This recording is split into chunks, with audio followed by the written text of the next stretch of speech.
Shalom. Shalom. आइए हम लोग प्रार्थना करेंगे। So let us start with a prayer.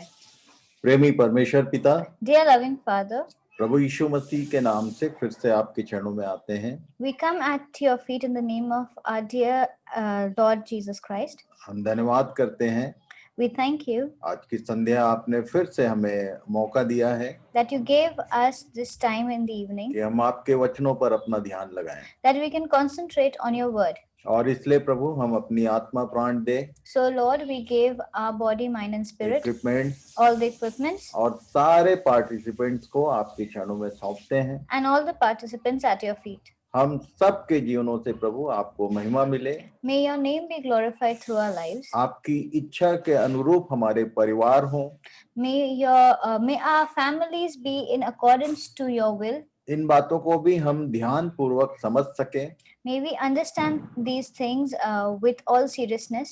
यही हमारी विनती और प्रार्थना है। This is our prayer to you, Lord. इस प्रार्थना को हमारे प्रभु यीशु मसीह के नाम से मांगते हैं, We ask this prayer in Jesus Christ our Lord. आमीन। Amen. तो एक बार फिर से आप सबों का स्वागत है। And we would like to welcome you again.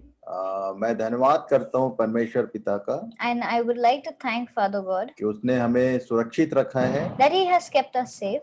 और आप वो चाहते हैं कि हम उनकी वचनों को और भी ज्यादा से ज्यादा सीख सकें। And He wants us to learn His word even more. हम लोगों ने दो बीइंग्स के विषय में देखा, And we learned about two beings, spirit beings and human being, about the spirit beings and the human beings. और परमेश्वर ने दोनों को ही परिवार नाम दिया।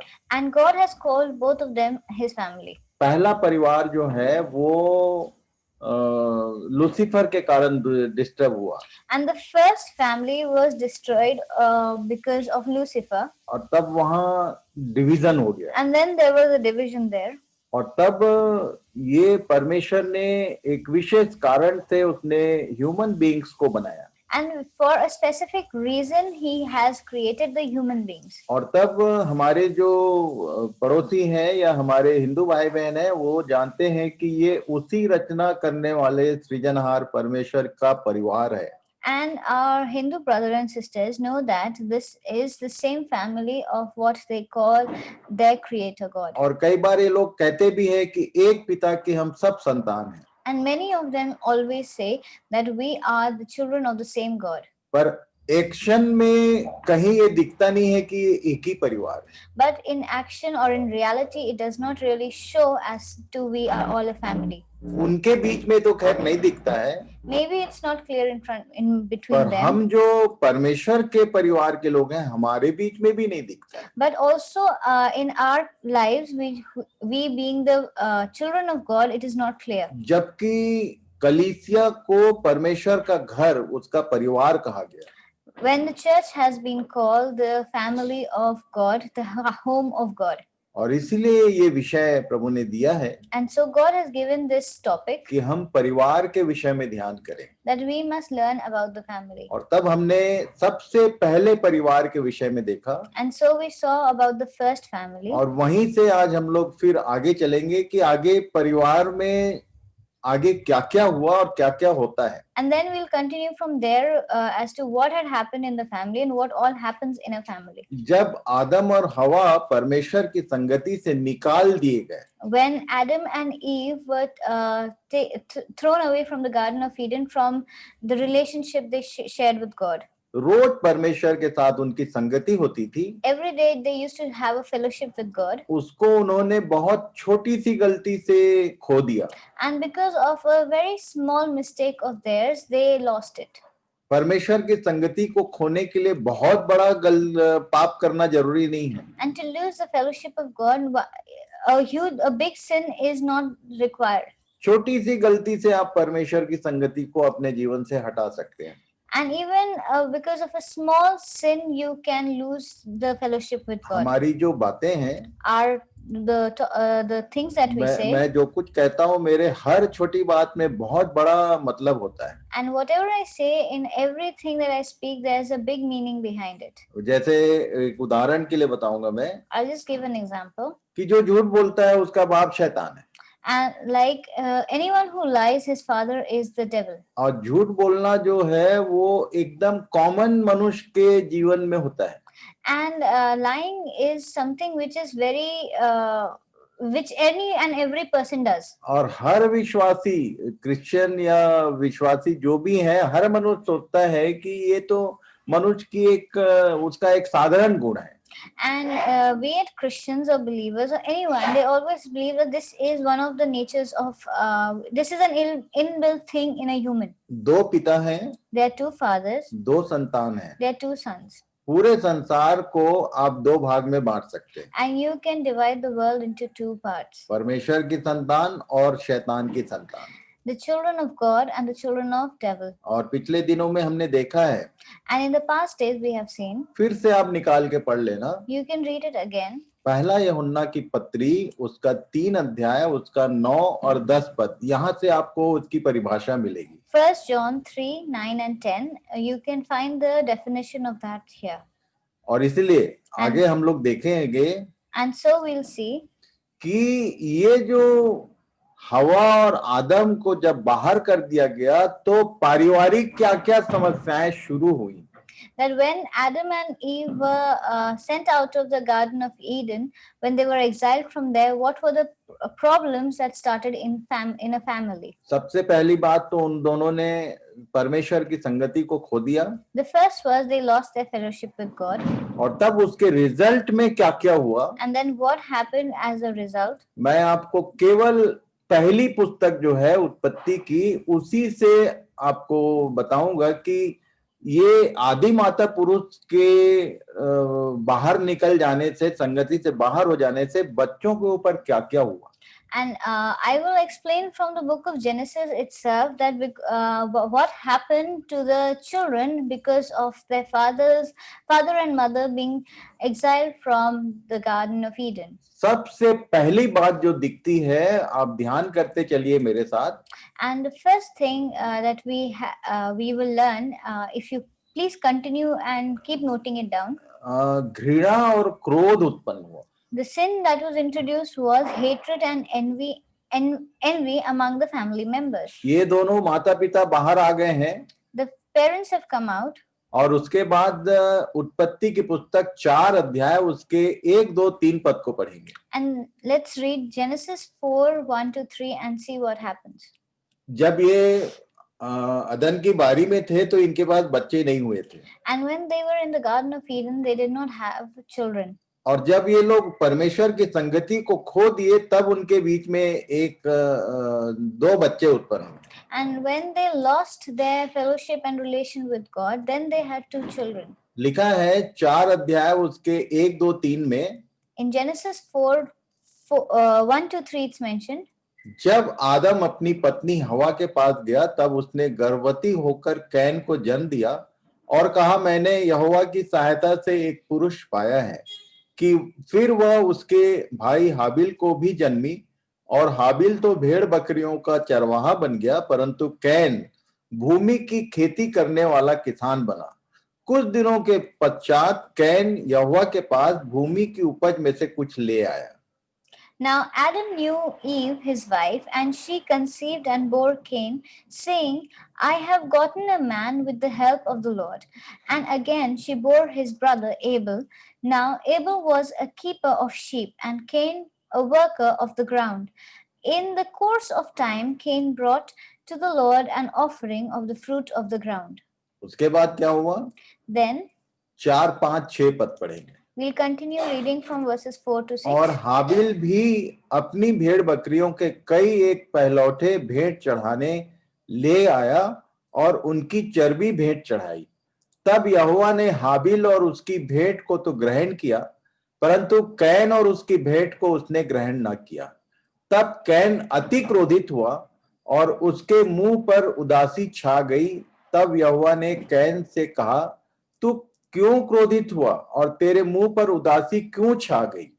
And Abel also brought of the firstborn of his flocks and of his flock and their fat portions.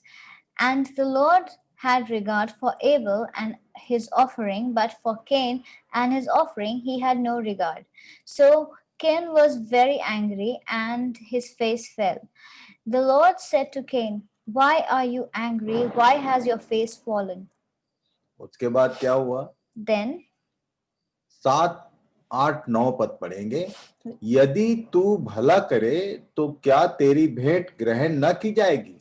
और यदि तू भला न करे तो पाप द्वार पर छिपा रहता है और उसकी लालसा तेरी ओर होगी और तू उस पर प्रभुता करेगा। तब कैन ने अपने भाई हाबिल से कुछ कहा, और जब वे मैदान में थे तब कैन ने अपने भाई हाबिल पर चढ़कर उसे घात किया। तब यहोवा ने कैन से पूछा, तेरा भाई हाबिल कहाँ है?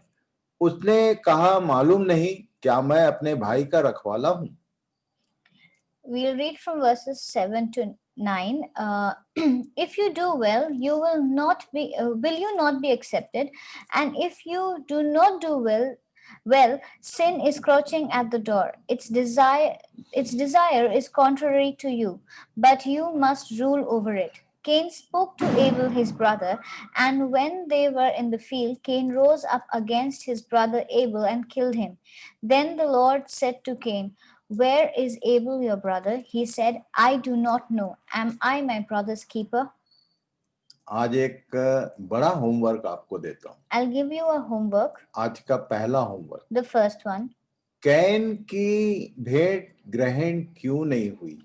Why wasn't the offering of Cain accepted? और हाबिल की भेंट क्यों ग्रहण हुई? And why was Abel's offering accepted? और तब ये आर्गुमेंट यदि करना ही था, प्रॉब्लम हाबिल का नहीं था, ये परमेश्वर को ग्रहण करने या नहीं करने का अधिकार था।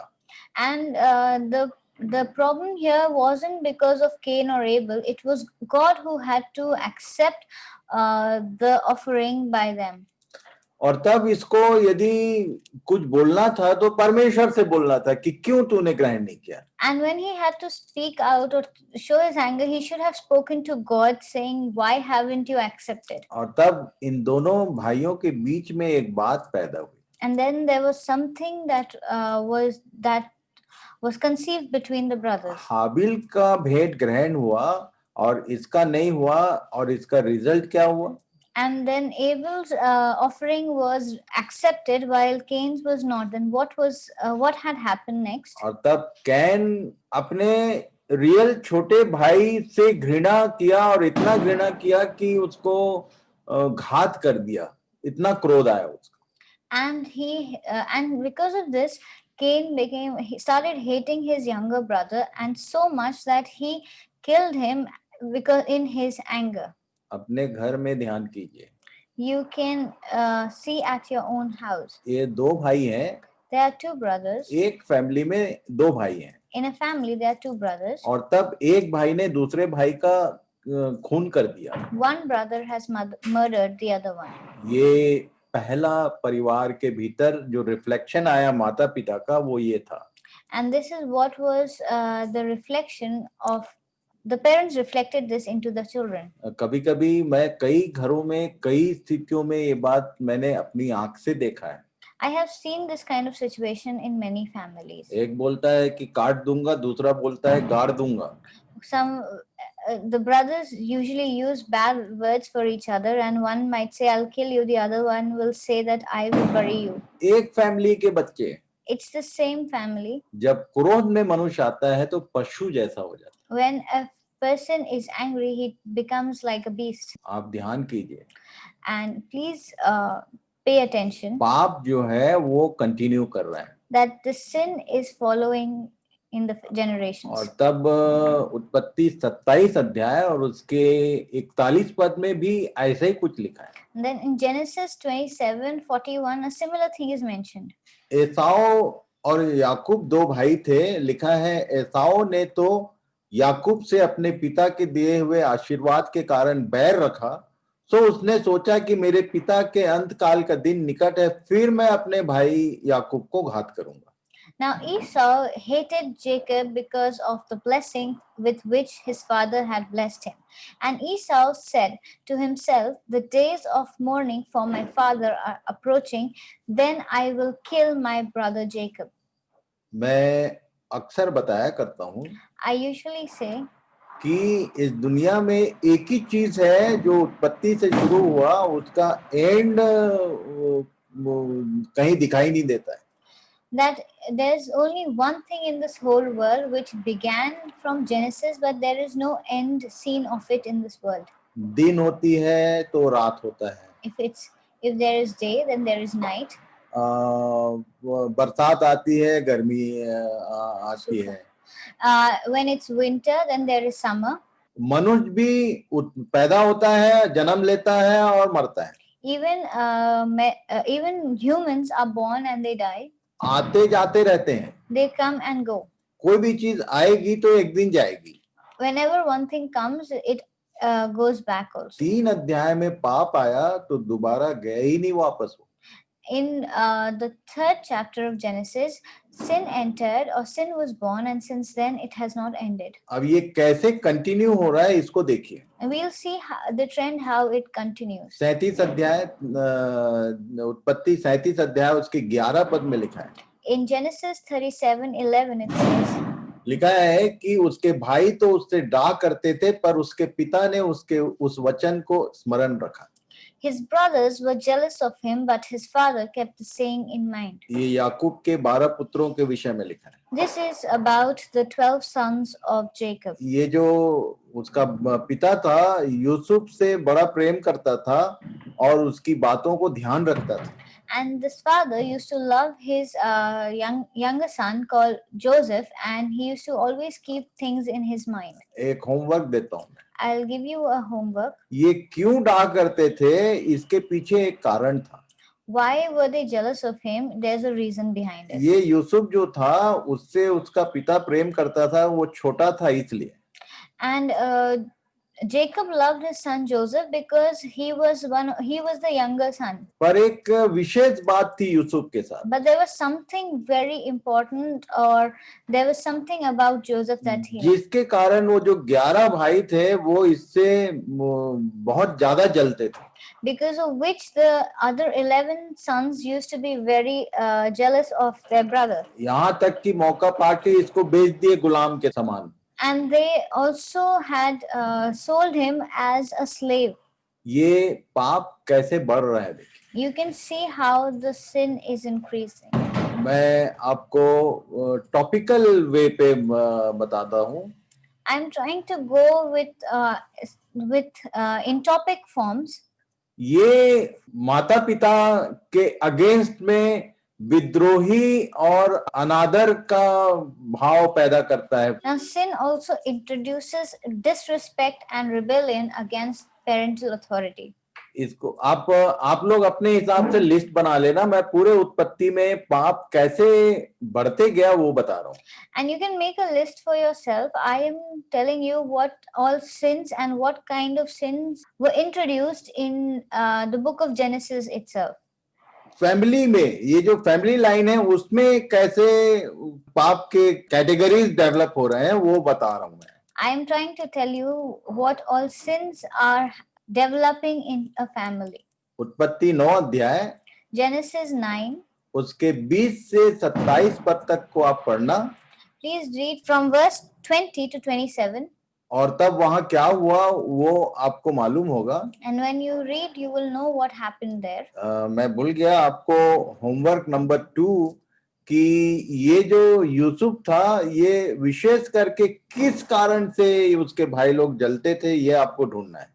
And the second homework is that what was the reason why the brothers of Joseph were always jealous of him. ये यूसुफ के साथ में एक विशेष इवेंट हुआ करता था। There's something that used to happen with Joseph, and because of that his brothers used to be jealous of him. तब जो एक फैमिली में भाइयों के बीच में मर्डर से शुरू हुआ था, अभी ये लोग जलन रख रहे हैं एक भाई से और बेच दिया।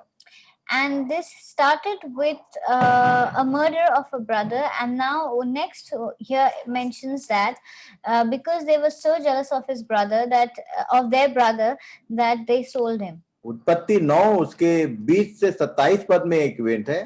And then in Genesis 9 from verses 20 to 27 an event is mentioned. लिखा है नूह किसानी करने लगा और उसने दाख की बारी लगाई और वह दाख मधु पीकर मतवाला हुआ और अपने तंबू के भीतर नंगा हो गया। तब कनान के पिता हाम ने अपने पिता को नंगा देखा और बाहर आकर अपने दोनों भाइयों को बतला दिया। Noah began to be a man of the soil, and he planted a vineyard and drank the wine and became drunk and lay uncovered in his tent. And Ham, the father of Canaan, saw the nakedness of his father and told his two brothers outside. आगे क्या हुआ? Then what happened? 23-24 पढ़ेंगे। Verses 23 and 24. तब Shem और येपेत दोनों ने कपड़ा लेकर अपने कंधों पर रखा और पीछे की ओर उल्टा चलकर अपने पिता के नंगे तन को ढांप दिया, और वे अपना मुख पीछे किए हुए थे, इसलिए उन्होंने अपने पिता को नंगा ना देखा। जब नूह का नशा उतर गया तब उसने जान लिया कि उसके छोटे पुत्र ने उससे क्या किया है। Then Shem and Japheth took a garment, laid it on their shoulders, and walked backward and covered the nakedness of their father. Their faces were turned backward, and they did not see their father's nakedness. When Noah awoke from the wine and knew what his youngest son had done to him, आपको बता दूं मैं, let me tell you, कि एक पिता को 3 भाई हैं लोग, there are 3 brothers, और एक भाई ने पिता को, जो छोटा है, उसने उसको गलत स्थिति में देख डाला। and the youngest of the sons saw their father drunk and naked, lying in his tent. और तब उसने अपने दोनों बड़े भाई को जाकर बताया कि ऐसा मैंने देखा। And he went out and gossiped about it to his elder brothers. तब ये जो दोनों बड़े भाई थे, उन लोगों ने अपने हाथों में कपड़ा लिया और उल्टा चलकर, सीधे नहीं गए, उल्टा चलकर उन्होंने अपने पिता के नंगे तन को ढांप दिया और उन्होंने मैनरफुली एक काम किया। And the elder brothers, they took a cloth and they walked backward without seeing their father, and they covered their father's nakedness. यहाँ इस इवेंट में क्या हुआ मालूम? What happened here? कि इन्होंने अपने पिता को एक गलत स्थिति में, एक भाई ने देखा पर दूसरों ने उसको, उसकी गलत स्थिति को ढांकने का काम। Now one of the sons had seen their father in an unruly or unmanifold manner, and the other two tried to hide the shamelessness of their father. 25, 26, 27 में क्या लिखा है? And then in verses 25, 27 it says, इसलिए उसने कहा, कनान शापित हो, वह अपने भाई बंधुओं का दासों का दास है। फिर उसने कहा, शेम का परमेश्वर यहोवा धन्य है, और कनान शेम का दास होए, और परमेश्वर येपेत के वंश को फैलाए, और वह शेम के तंबुओं में बसे, और कनान उसका दास हो। He said, "Cursed be Canaan, a servant of servants, shall he be to his brothers." He also said, "Blessed be the Lord, the God of Shem, and let Canaan be his servant. May God enlarge Japheth, and let him dwell in the tents of Shem, and let Canaan be his servant."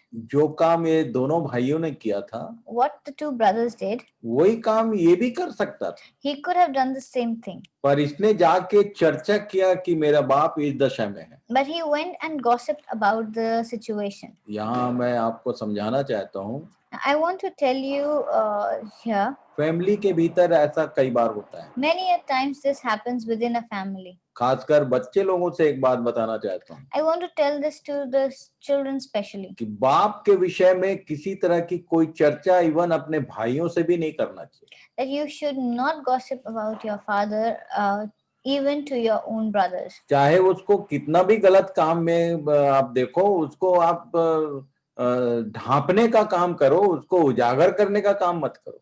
No matter how bad the circumstance is, you should always try to cover it up instead of going and telling about it everywhere. ये 3 भाई हैं, There are 3 brothers. 2 भाइयों का action बताता है कि उन्होंने अपने पिता का आदर किया. The action or what the 2 brothers did shows what that they honor their father. एक जन ने अनादर किया. One disrespected जो him. पिता का अनादर करता है वो श्रापित होता है. The one who disrespects or dishonors his father is cursed. और फैमिली प्रॉब्लम आगे देखते हैं. There are more family problems that took place. 31 अध्याय उत्पत्ति का 19 पद पढ़ेंगे. We'll read Genesis 31:19. लाबान तो अपनी भेड़ों का ऊन कतरने के लिए चला गया था और राहेल अपने पिता के गृह देवताओं को चुरा ले गई. Laban had gone to shear his sheep and Rachel stole her father's household gods. घर के भीतर में चोरी Stealing within the family. कौन कर रहा है? घर की एक लड़की कर रही है.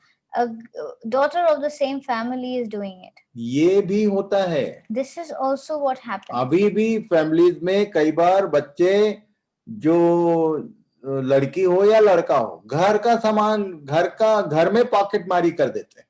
Many a times children itself they steal from their own homes and their own parents. इसको आगे पढ़ लेना आप. If we read this forward. उसको पूछा गया तो बोला कि नहीं मैंने नहीं किया. And when it was asked to her, she said, "No, I have not done it." ये फैमिलीज में प्रॉब्लम होता है. Then this is what causes problems in families. गलत काम करना और पूछा जाए तो उसको स्वीकार नहीं करना, उसने झूठ बोल दिया. And doing something which is wrong and then covering it up by saying a lie. Bible को इसलिए बुक ऑफ ट्रूथ बोलते हैं. That is why the Bible is called the book of truth. मनुष्य कहां तक क्या कर सकता है उसका ये रिकॉर्ड है. And this has a record of all what man can do. खासकर जब आप मेरी बात सुन रहे हैं, Especially when you are also listening to me. यदि आपने कभी भी ऐसा किया है तो आपको इसके विषय में परमेश्वर से क्षमा मांगने की आवश्यकता है. And if you have ever done anything like this, you need to ask God for forgiveness. ये इवेंट बाइबल में लिखने की क्या जरूरत है? There was no reason to write this in the Bible. इस तरह के हर इवेंट का रिकॉर्ड होता है. राहेल का यहाँ लिखा है, आपका भी उसके पास रिकॉर्ड है. Just like this event that or this incident of Rachel is recorded here, every event or every incident that takes place with us is recorded with God. इससे भी खतरनाक और एक record. There's one more thing which had happened, which was worse. उत्पत्ति 35 अध्याय उसके 22 पद में लिखा है. In Genesis 35:22 it says, जब इजराइल उस देश में बसा था तब एक दिन ऐसा हुआ कि रूबेन ने जाकर अपने पिता की रखेली बिल्हा के साथ कुकर्म किया और यह बात इजराइल को मालूम हो गई. While Israel lived in that land, Reuben went and lay with Bilhah, his father's concubine, and Israel heard of it. ये केवल पुराने नियम में ऐसा हुआ ऐसा नहीं है. This just happened in the Old Testament. It's not that. पिता की रखेली बोलने से माँ. Here, when you say the father's concubine, it's a mother figure. अपने माँ के साथ उसने कुकर्म किया. He had an illegitimate relation with his mother-like figure. ये तो रखेली थी. She was a concubine. पहला कुरंथी 5 अध्याय पढ़ लेना आप. If you read 1 Corinthians 5, वहां लिखा है कि वो रियल मदर के साथ में ऐसा व्यभिचार भी होता है कलीसियाई लोगों के बीच. that many a times even people who are believers or a part of the church, they have done something, they have had this kind of illegitimate relation with their own mothers. Bible सब बातें प्रकट करती. Bible can tell and tells about everything. आप यीशु नाम के नीचे आते हैं का मतलब आप बिल्कुल शुद्ध और पवित्र हो गए ऐसा नहीं है. And just because you come under the banner of Jesus does not mean that you are clean and pure. जिन लोग वॉचफुल नहीं रहते हैं, जो चौकस नहीं रहते हैं, वो उनके साथ ये सब बातें होती हैं। And the people who are not watchful and are not careful, with them all these things happen. क्योंकि संसार में शैतान का राज्य है Because this world is ruled by the devil. और कहीं तक भी वो ले जाता है। And he can take man to any depth. Bible यही बता रही है कि परिवार के भीतर क्या क्या पाप होता है। The Bible is here telling us about all the kinds of sins that take place within a family. और एक विषय देखेंगे, We'll see another topic. ये पारिवारिक जो रिलेशन बनता है वो खासकर मैरिटल जो रिलेशन होता है उसके बीच में क्या क्या होता है। We'll see about how sin introduced improper and unprincipled relations within a marriage. 4 अध्याय उसका 19 पद पढ़िए। We'll read Genesis 4:19. लिखा है, लेमेक ने 2 स्त्रियां ब्याह ली जिनमें से एक का नाम आदा और दूसरी का सिल्ला है। And Lamech took 2 wives. The name of one was Ada and the other was Zillah. इसको इंग्लिश में बोलते हैं polygamy and monogamic. Now this is polygamy, where a man has many wives, and monogamy is when he has one wife. एक व्यक्ति ऐसा है जिसके पास पुराना नियम तो बहुत सारी बात बताता है कि एक पुरुष ने कई लोगों से ब्याह किया। And in the Old Testament, men used to marry a lot of, or many women. They would marry many women. ये परमेश्वर के वचन से बाहर का काम है। But this is something which is against the will of God. परमेश्वर ने आदम बनाया। God made Adam. और आदम के लिए उसने 5-6 ईव नहीं बनाया। And for Adam, he did not make 2 or 3 Eves. पौलुस बहुत साफ शब्दों में बोलता है कि हर एक पुरुष की एक पत्नी हो। And Paul clearly states that every man should have only one wife. तो ये लेमेक था जिसने इस बात का आरंभ किया, उसने 2 पत्नियां बना ली। And it was Lamech who had started this trend, and he had 2 wives. पहला व्यक्ति था। He was the first one to do it. और उसके बाद उसने ये तो किया ही। Then he did this. और उसके बाद 23 पद में लिखा है, And then in verse 23 it says, Lamech ने अपने पत्नियों से कहा, हे आदा हे सिल्ला मेरी सुनो, हे लेमेक की पत्नियों मेरी बात पर कान लगाओ। मैंने एक पुरुष को जो मेरे चोट लगाता था, अर्थात एक जवान को जो मुझे घायल करता था, घात किया है। Lamech said to his wife, Ada and Zillah, hear my voice, you wives of Lamech, listen to what I say. I have killed a man for wounding me, a young man for striking me. ये 2 पत्नियां रख लिया और murderer भी हो गया। Now he had 2 wives and he also murdered a man. जब एक व्यक्ति एक पाप कर लेता है, when a man commits one mistake, तो और पाप करने का हिम्मत उसका बढ़ जाता है। and then he develops a tendency to commit more sins. Family के भीतर कहाँ तक की बातें होती हैं, ये बाइबल बताती है। And then what all things happen within a family, the Bible talks about it clearly. उत्पत्ति 19 अध्याय उसका 30 और 31 पद पढ़ेंगे। We'll read Genesis 19, 30 and 31. और लूत ने सोअर को छोड़ दिया और पहाड़ पर अपनी दोनों बेटियों समेत रहने लगा, क्योंकि वह सोअर में रहने से डरता था, इसलिए वह और उसकी दोनों बेटियां वहां एक गुफा में रहने लगे। तब बड़ी बेटी ने छोटी से कहा, हमारा पिता बूढ़ा है और पृथ्वी भर में कोई ऐसा पुरुष नहीं जो संसार की रीति के अनुसार हमारे पास आए। Now Lot went up out of Zoar, and he lived in the hills with his 2 daughters, for he was afraid to live in Zoar. So he lived in a cave with his 2 daughters. And the firstborn said to the younger, our father is old, and there is no man on the earth to come in to us after the manner of all the earth. इस पूरी घटना को पढ़ लेना। If you read the whole event, इन दोनों ने अपने पिता को शराब पिलाया, दाखमधु पिलाया और उनके साथ में शारीरिक संबंध बना लिया। And both the daughters got their father drunk and lay with him and got pregnant. ये बाइबिल एक ऐसी किताब है जो मनुष्य की कंडीशन को बताता है कि शैतान उसको कहां तक ले जा सकता है। And what all I mean, I want to tell about is that the Bible tells clearly about what all how low a man can stoop because of the guidance of the devil. और एक विषय, There's another one. स्वयं केंद्रित कैसे बनाता है शैतान, उसका परिवार में एक इवेंट बताता हूँ। How the sin introduces self-centeredness and dishonesty in marriage. 12 अध्याय निकालेंगे। We'll read Genesis 12. जो सबसे पहला बुलाया गया व्यक्ति था उसके विषय में एक विशेष इंफॉर्मेशन है। Here there is something about the first called out. 12 अध्याय उसके 10, 11, 12, 13 को यदि पढ़ेंगे If we read from Genesis 12, 10 to 13, तो 10, 11 में लिखा है, it's mentioned in verses उस 11 and देश में अकाल पड़ा और अब्राम मिस्र देश को चला गया कि वहां परदेशी होकर रहे, क्योंकि देश में भयंकर अकाल पड़ा था। फिर ऐसा हुआ कि मिस्र के निकट पहुंचकर उसने अपनी पत्नी सारै से कहा, सुन, मुझे मालूम है कि तू एक सुंदर स्त्री है।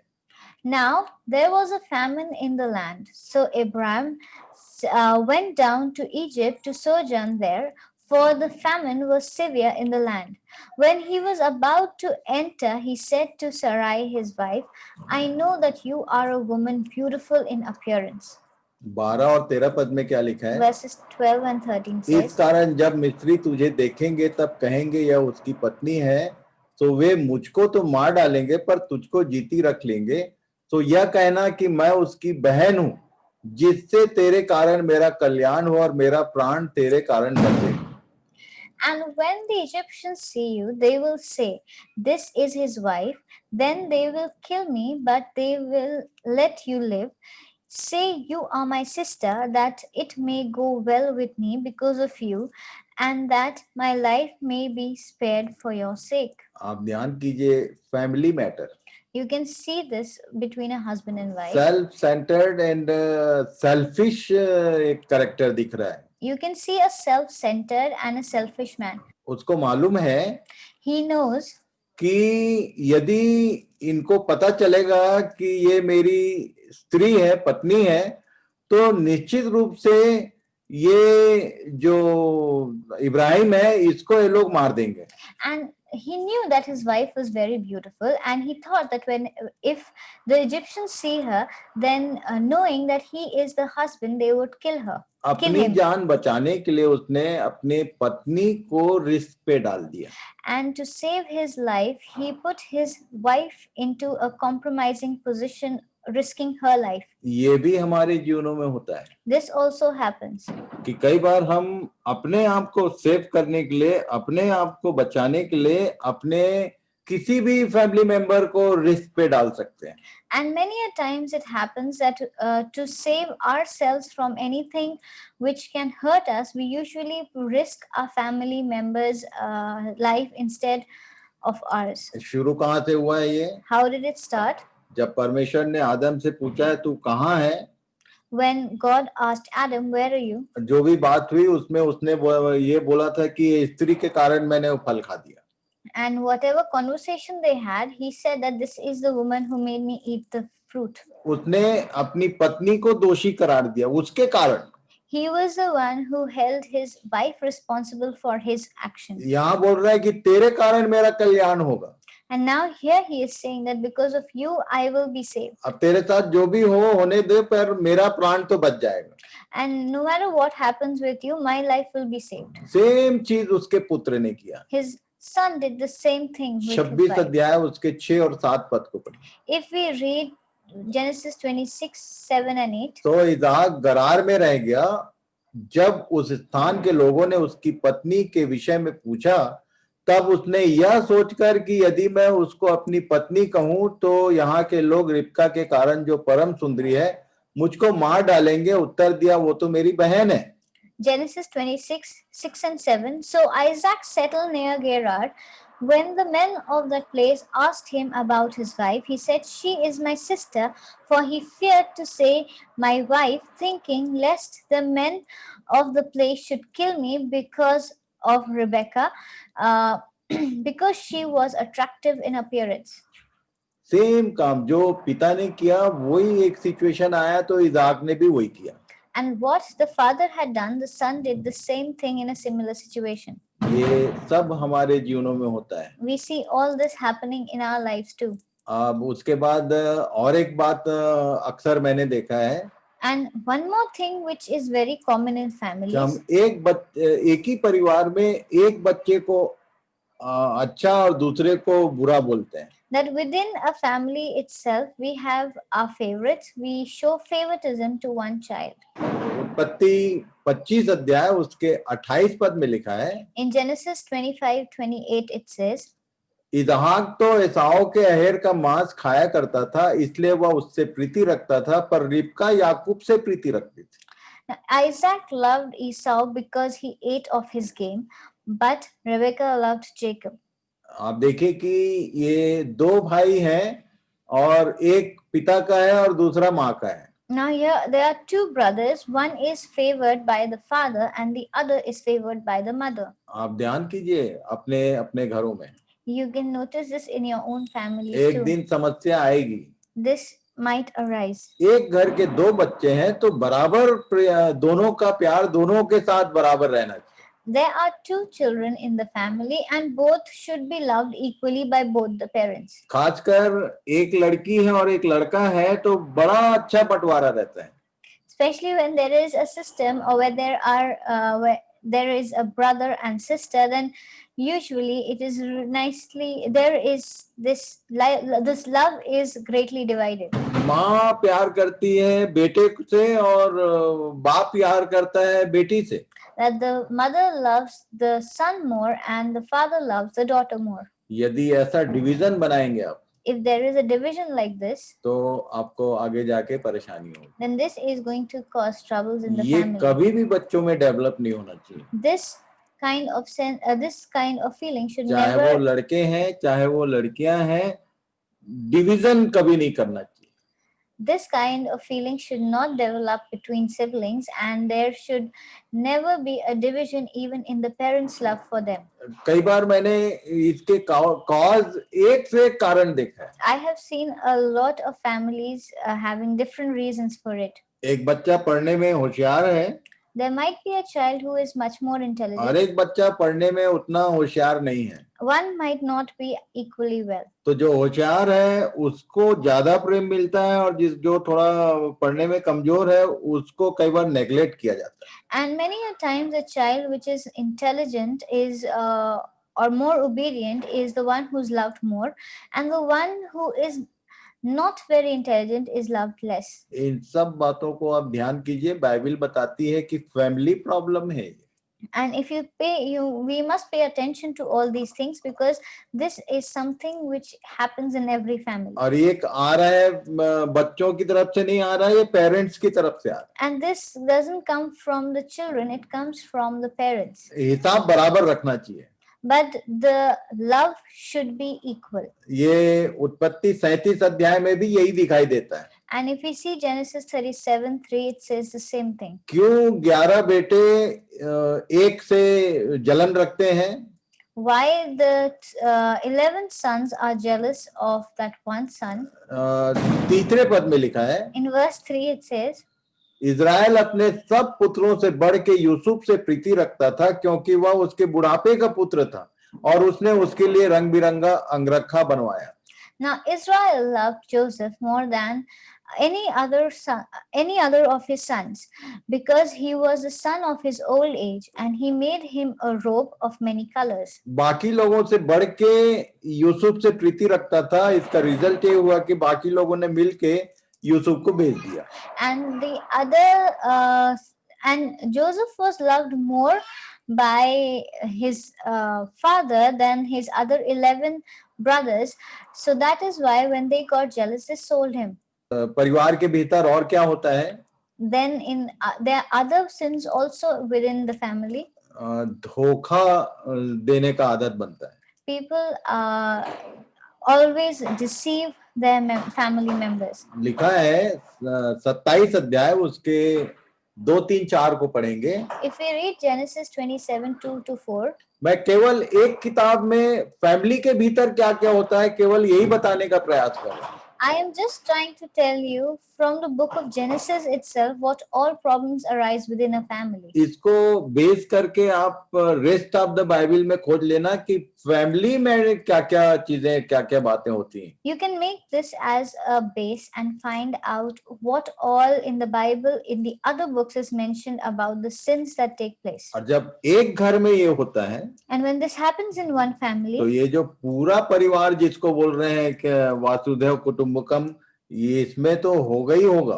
and when this is the thing in one family, then it is obvious that the sins will be greater and will definitely be more in the whole big family. ये सब बातें इसलिए प्रभु ने मुझे बताने बोला And God has told me to tell these things कि वो हमको बाकी संसार के लोगों के लिए मॉडल बनाना चाहता है। that He can make us a model for the rest of the people of the world. इन सब विषयों को ध्यान करके यदि आप अपने परिवार को बनाने का प्रयास करेंगे तो आपका घर मॉडल ठहरेगा। And seeing all these things, if you try to teach your family, then your family is going to be a model for everyone. उत्पत्ति 27 अध्याय उसके 2, 3, 4 में क्या लिखा है? In Genesis 27, 2 to 4, it says, उसने कहा सुन मैं तो बूढ़ा हो गया हूं, ये इसहाक बोल रहा था, और नहीं जानता कि मेरी मृत्यु का दिन कब होगा, सो अब तू अपना तरकश और धनुष आदि लेकर मैदान में जा और मेरे लिए हिरन का अहेर कर लिया, तब मेरी रुचि के अनुसार स्वादिष्ट भोजन बनाकर मेरे पास ले आना कि मैं उसे खाकर मरने से पहले तुझे जी भर के आशीर्वाद दूं। तब एसाव अहेर करने को मैदान में गया। जब इसहाक एसाव से यह बात कह रहा था तब रिबका सुन रही थी। He said, Behold, I am old, and I do not know the day of my death. Now then, take your weapons, your quiver, and your arrow, and your bow, and go out to the field and hunt game for me, and prepare me a delicious food, such as I love, and bring it to me, so that I may eat, and my soul may bless you before I die. Now Rebekah was listening when Isaac spoke to his son Esau. So when Esau went to the field to hunt for the game and bring it, Bible बोलती है, then the Bible says, ये मेरे लिए तो बड़ी अद्भुत और आनंददायक किताब है। this is a very is an amazing book for me. एक से एक बात वो बताता है। It tells about various things. बाप जिससे प्रेम करता था उससे बात किया। The father was talking to the one he loved. और उसने कहा कि मैं तुझको जी भर के आशीर्वाद देने जा रहा हूँ। That I want to bless you a lot. अब माँ सुन रही थी। The mother was listening. माँ ने क्या किया? What did the mother do? आप पढ़ लेना उसको। मैं कई बार इसको अकेले बैठ के पढ़ते रहता हूँ और देखता हूँ कि मनुष्य की क्वालिटी क्या है। I read this alone and keep wondering about the characteristic of man.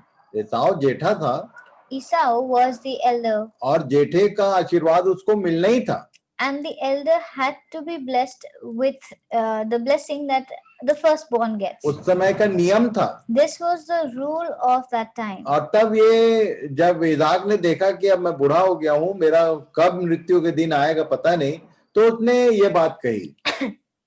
And Isaac knew that he had become old and he did not know when he would die, so he decided to do this before he dies. अब माँ ने ये बात सुन लिया। Now the mother heard it. उसने एक plan कर लिया। And she planned. और प्लान करके उसने बड़ा नाटकीय ढंग से उसको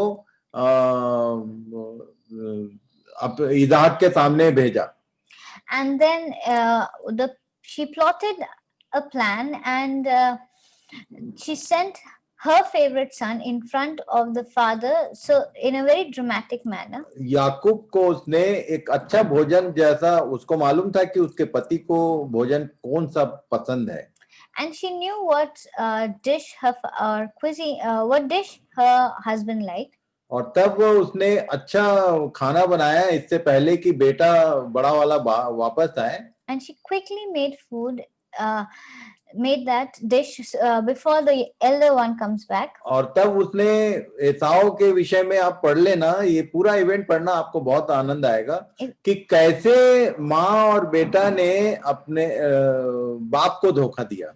And if you read the whole event, it is very interesting how the younger son and the mother, they plotted against the elder son, and they had lied to the father. Isaac जो है वो याकूब और एसाव में फर्क क्या है उसको जानता था. And Isaac knew the difference between Jacob and Esau. और तब उसको उसी ढंग से तैयार करके उसकी माँ ने उसको भेजा था. And she dressed up Jacob in the way that he should look like and feel like Esau. आप इसको खोज लेना. If you find it. पर ये है कि याकूब जब पास में आया तो पिता को डाउट तो हुआ कि ये एसाव नहीं है. And when Jacob came close to Isaac, he doubted if it was Isaac or Esau. और 22 पद में क्या लिखा है? And then in verse 22. 22, 23 और 24 पद पढ़ूंगा मैं. I'll read verses 22 to 24. तब याकूब अपने पिता इसाक के निकट गया और उसने उसको टटोल कर कहा, बोल तो याकूब का सा है, पर हाथ एसाव ही कैसे जान पड़ते हैं. और उसने उसको नहीं चिन्हा क्योंकि उसके हाथ उसके भाई कैसे रोंआर थे. सो उसने उसको आशीर्वाद दिया और उससे पूछा, क्या तू सचमुच मेरा पुत्र एसाव है? उसने कहा, हाँ मैं हूं. So Jacob went near to Isaac, his father, who felt him and said, the voice is Jacob's voice, but the hands are the hands of Esau. And he did not recognize him because his hands were hairy like his brother Esau's hands. So he blessed him. He said, are you really my son Esau? He answered, I am. आपको मैं एक विशेष बात यहाँ पर बताता हूँ. I want to tell you something here. हमारे normal life में, in our normal lives, जब झूठ को सच बोलने का मौका रहता है, whenever the time to say the truth instead, when झूठ को सच है साबित करने के लिए हम लोग एक काम करते हैं. whenever we want to prove that a lie is true, we do something. Christian लोग बोलते हैं by God. The Christians usually use the word by God. कान पकड़ के बोलेंगे बाय गॉड, मैं सच बोल रहा हूँ. They usually swear by saying by God. जो हमारे हिंदू भाई बहन है उन लोग बोलते हैं राम कसम, बिल्कुल सही बोल रहा हूँ. And the Hindu brothers and sisters, they say Ram Kasam. ये आया कहाँ से? Where did this come from? आप इस पूरे चैप्टर को ध्यान से पढ़ना. If you read the whole chapter carefully. कौन से वर्ष में ये बाय गॉड आया है? And in which verse is the word by God? जिसके कारण इसाक ने मान लिया कि हाँ ये एसाव ही है. Because of which Isaac believed that yes, this is Esau. ये homework number next. This is the next homework. आप बताना है आपको कि कौन से वर्ष में ये बाय गॉड को अपने ढंग से यहाँ यूज किया गया. You have to find out why, in which verse is the word by God used. It might be in a different way, but it is there. कई बार हम बाय गॉड बोलते हैं, कभी राम कसम बोलते हैं, कभी कसम से, ऐसा बोल के झूठ के ऊपर सच का जामा पहना. Sometimes we swear by the name of God. We swear by the name of our parents. Sometimes by the Hindus use their God's name, or we just say I swear, and we try to cover up a lie. Even हमारे court कचहरी में भी यही होता है. Even in the court of law this happens. वो गीता पर एक जो शास्त्र है उसके ऊपर हाथ रख के कसम खाया जाता है और उसके बाद झूठ बोला जाता है.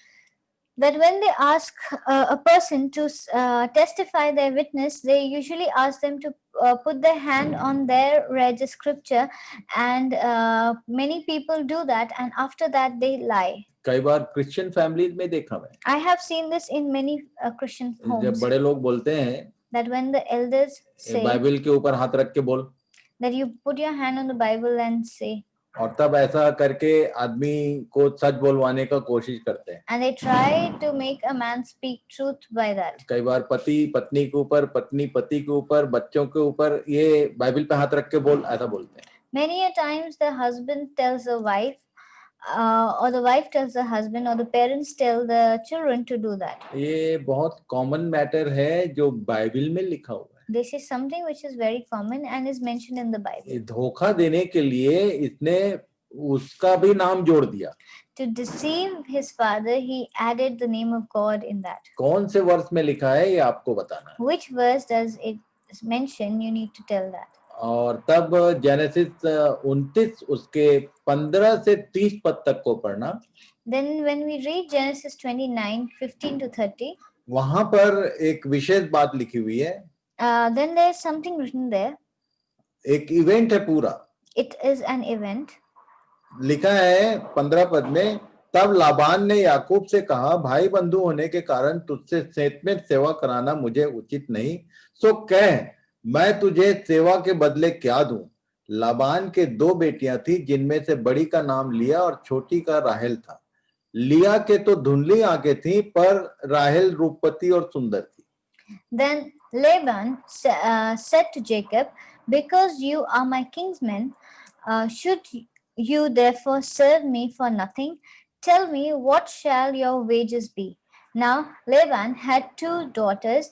The name of the older was Leah, and the name of the younger was Rachel. Leah's eyes were weak, but Rachel was beautiful in form and appearance. उसके बाद क्या हुआ? Then लिखा है उसके 18, 19, 20 को पढ़ेंगे। in verses 18 to 20 it तो says, याकूब ने जो राहेल से प्रीति रखता था कहा, मैं तेरी छोटी बेटी राहेल के लिए 7 बरस तेरी सेवा करूंगा। लाबान ने कहा, उसे पराये पुरुष को देने से तुझको देना उत्तम है, तो मेरे पास रह। सो याकूब ने राहेल के लिए 7 बरस सेवा की, और वे उसको राहेल के प्रीति के कारण थोड़े ही दिनों के बराबर जान पड़े। Jacob loved Rachel, and he said, I will serve you 7 years for your younger daughter Rachel. Laban said, it's better that I give her to you than I should give her to any other man. Stay with me. So Jacob served 7 years for Rachel, and they seemed to him but a few days because of his love he had for her.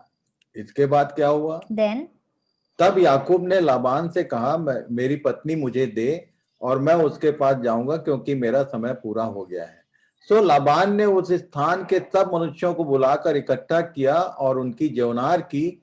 सांझ के समय वह अपनी बेटी लिया को याकूब के पास ले गया और वह उसके पास गया। Then Jacob said to Laban, give me my wife that I may go into her, for my time is completed. So Laban gathered together all the people of the place and made a feast. But in the evening he took his daughter Leah and brought her to Jacob, and he went into her. आगे क्या लिखा है? Then 24 पद से आगे पढ़ लेना। we'll read from 24 onwards. लिखा है, लाबान ने अपनी बेटी लिया को उसकी लौंडी होने के लिए अपनी लौंडी जिल्पा दी। भोर को मालूम हुआ कि यह तो लिया है। सो उसने लाबान से कहा, यह तूने मुझसे क्या किया? मैंने तेरे साथ रहकर जो तेरी सेवा की, सो क्या राहेल के लिए नहीं की? फिर तूने मुझसे क्यों ऐसा छल किया? लाबान ने कहा, हमारे यहाँ ऐसी रीति नहीं कि जेठी से पहले दूसरी का विवाह कर दें। Laban gave his female servant Zilpah to his daughter Leah to be her servant. And in the morning, behold, it was Leah. And Jacob said to Laban, What is this you have done to me? Did I not serve with you for Rachel? Why then have you deceived me? Laban said, It is not done in our country to give the younger before the firstborn. मैं आपको बता दूं, Let me make it clear. Family matter. This was a family matter. इसने अपने बड़े भाई को धोखा देके उसकी आशीष को लेके भाग के आया था अपने मामा के यहाँ। And what he had done was that he had deceived his father and elder brother, and had run away and come to his uncle's place. और tab ये उसके मामा ने बराबर हिसाब इसका किया। And the uncle of his has done the same thing which he had done there. राहेल के मामले में धोखा कर दिया। he was deceived because he was deceived because of him. मैं आपको बताना चाहता हूँ कि आप जैसा करेंगे वैसा आपके साथ यही बहुत सारी बातें होंगी. And it is simple that whatever you do, you will receive the same. इसने अपने घर में धोखा किया He had deceived his father and brother, और तब यहाँ अपने मामा से धोखा खाया. and then here he was deceived by his uncle. और इसलिए इन विषयों को हम लोग ध्यान से देखने का प्रयास कर रहे हैं And so we are trying to see these matters carefully, कि फैमिली के भीतर कैसी कैसी बातें आती हैं. that within a family itself what kind of things happen. और इसलिए अपने अपने परिवारों की चौकसी वचन के आईने में आप करते चलिए मेरे साथ. And so we need to be careful, and we should look and keep correcting our family. अपने परिवार में आप यदि माँ बाप हैं तो अपने को चौकसी कीजिए, आप बच्चे हैं तो आप अपनी चौकसी कीजिए, पर चौकसी करना जरूरी है. ये बातें इसलिए हमारे लिए रखी गई हैं. And we need to keep ourselves in a proper manner. We need to correct ourselves whenever we are wrong. We need to always keep checking ourselves, even if we are parents, or we should check ourselves, and the children should check themselves too. बच्चों में क्या होता है आपस में, Whatever happens between the children, पति पत्नी के बीच में क्या होता है, what happens between the husband and wife, माता पिता और बच्चों के बीच में क्या होता है, what happens between the parent and the child. Bible इन बातों को प्रकट करती है. The Bible throws a light on everything. जिसको हम छिपा के रखते हैं उन सब बातों को बाइबल बताती है कि देखो मैं जानता हूँ कि ये सब बातें मनुष्य के जीवन में होती हैं. And there are things which trouble us, and we try to hide them, but the Bible talks about everything openly. इसलिए ये हम लोग इस विषय में जा रहे हैं, धीरे धीरे एंटर करेंगे. And we are slowly learning about these things. कि फैमिली मैटर्स में क्या क्या होता है और परमेश्वर क्या चाहता है, ये हम लोग देखेंगे. We will see what all happens within a family and what God wants in a family. We are going to learn about all that. कैसी फैमिली होनी चाहिए, What kind of a family should we have? अभी तक जो कुछ हुआ यहाँ आगे देखेंगे हम लोग कि परमेश्वर को मनुष्य की सृष्टि करने से पछताना पड़ गया. And we'll see when we move forward that God was really upset and he regretted that he created man. कल हम लोग देखेंगे. We'll learn about this तो tomorrow. प्रभु आप सबों को आशीष दे. God bless you all. Thank you very much. Thank you very much. Good night. And a good night.